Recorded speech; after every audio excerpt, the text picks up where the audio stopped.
খোৱাঙৰ নামঘৰত চুৰি এইবাৰ ধৰ্মীয় অনুষ্ঠানতো পৰিল চোৰ হাতোৰা নিশাৰ অন্ধকাৰৰ সুযোগ লৈ মৰাণৰ সমীপৰ খোৱাং কলৌলোৱাৰ এটা নামঘৰত সংঘটিত হ'ল এক চাঞ্চল্যকৰ চুৰি কাণ্ড নামঘৰৰ পৰা চোৰৰ দলে লুটি লৈ গ'ল প্ৰায় 2 লাখ টকাৰ সা সামগ্ৰী শেহতীয়াকৈ অঞ্চলটোত ক্ৰমান্বয়ে বৃদ্ধি পোৱা চুৰিকাণ্ডক লৈ এতিয়া তীব্ৰ ক্ষোভৰ সৃষ্টি হৈছে ৰাইজৰ মাজত মৰাণৰ সমীপৰ খোৱাং আৰক্ষী থানাৰ অন্তৰ্গত কলৌলোৱা গাঁৱত ধৰ্মীয় অনুষ্ঠানত চুৰিকাণ্ড গাঁওখনৰ ঐতিহ্যমণ্ডিত নামঘৰত নিশা চোৰে চলালে চাফাই অভিযান নামঘৰত প্ৰৱেশ কৰি চোৰৰ দলে লুটি লৈ যায় প্ৰায় 2 লাখ টকা মূল্যৰ সা সামগ্ৰী পুৱা ৰাইজে এই কথা গম পোৱাৰ পিছতে অঞ্চলটোত তীব্ৰ চাঞ্চল্যৰ সৃষ্টি হয়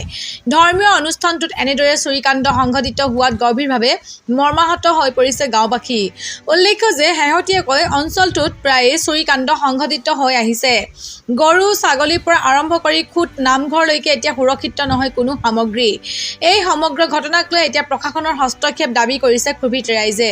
শীঘ্ৰে দোষীক কৰায়ত্ব কৰি উচিত শাস্তি প্ৰদান কৰিবলৈ দাবী জনাইছে কলৌলোৱা গাঁৱৰ ৰাইজে মোৰ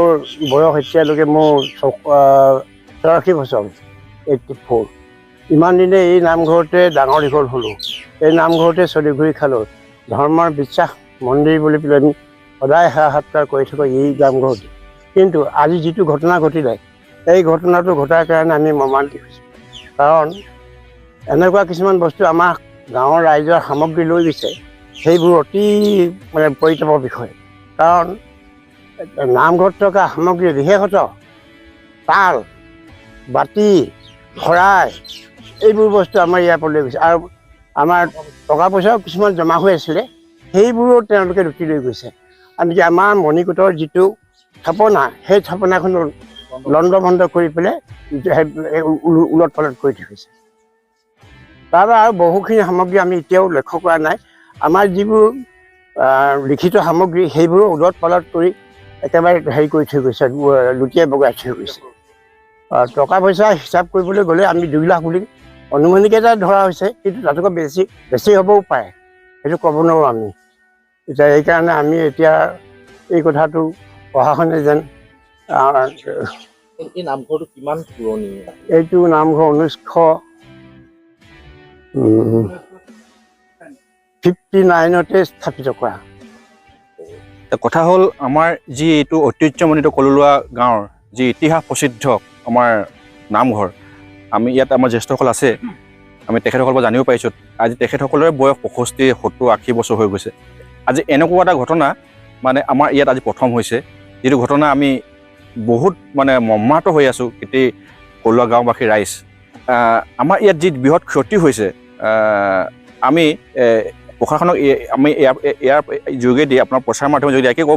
জনাব বিচাৰিছোঁ আমাৰ যিখিনি ইয়াত এতিয়া আল্টিমেটলি আমাৰ নামঘৰ পৰিচালনা সমিতিৰ সম্পাদক মহোদয় ক'লেই যে সভাপতি মহোদয় যে আমাৰ যিখিনি ইয়াত 2 লাখ টকা পৰ্যন্ত আমাৰ ইয়াত এতিয়া 2 লাখ ওচৰা আছে আমাৰ ইয়াৰ পৰা আমাৰ এতিয়া চোৰে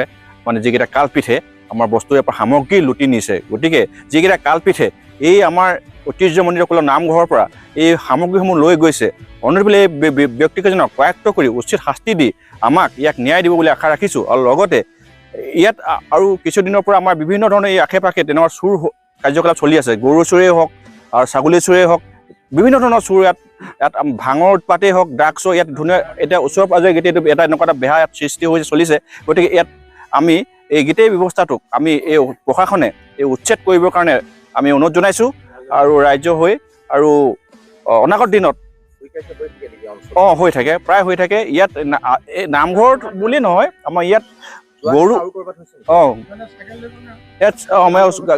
চাইকেলো নিছে পুৱতি নিশা তো